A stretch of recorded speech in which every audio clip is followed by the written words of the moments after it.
आळेफाटा नगरीत आपला व्यवसाय थाटण्याचा विचार करताय तर मग आता चिंता कसली। स्वप्नपूर्ती हाईट्स भाडे तत्वावर घेऊन येत आहेत गाळे व ऑफिसेस।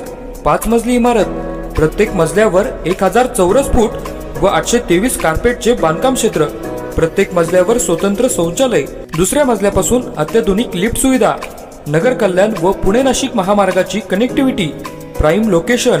अधिक माहितीसाठी संपर्क सुरेश आर शिंदे व अनिल डोईफुडे 8169 48 68 39 9769 19 91 21।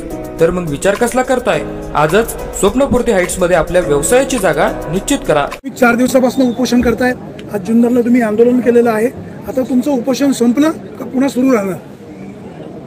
साहेब, मी फक्त माझं मागण्याचं निवेदन द्यायला अचानकचा हा मोर्चा काल दुपारी सांगितलं आणि आज दुपारी इथे येऊन सर्व धनगर समाज असेल, तालुक्यातला सर्व पक्षी आणि सर्व शेतकरी बांधव वगैरे असेल, ही सर्व मंडळी आज या ठिकाणी आली। मोर्चा अतिशय मोठ्या प्रमाणामध्ये आला, तो यशस्वी झाला। त्याची दखल प्रशासनानं घ्यायला लावलेली आहे। त्यांनी आता जे पत्र घेऊन आम्हाला त्याच्यावर रिसिव्ड कॉपी दिलेली आहे।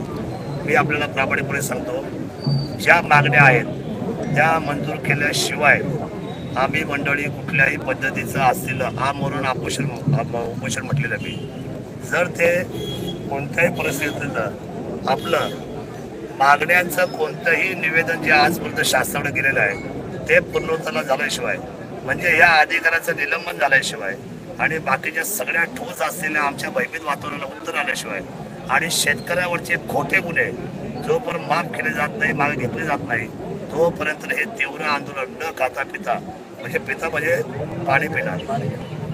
मी पाणी पिणार, पाण्यावरून मी जगतोय, पण अन्नाचं एकही कण आज 14 दिवस मी घेतलेलं नाही आणि हे आंदोलन इथं पुढे तीव्र होणार आणि तीव्र झालेल्या आंदोलनामध्ये उद्याचा परिणाम हा प्रशासनाला भोगावा लागेल।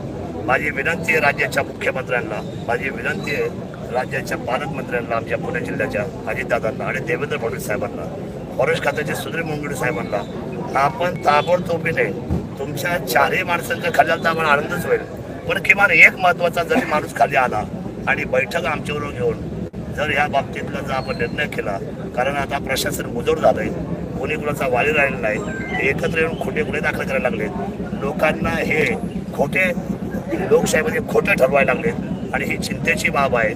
म्हणून हे आंदोलन परत आळेफाटे या ठिकाणी आहे तसंच चालू राहणार आहे।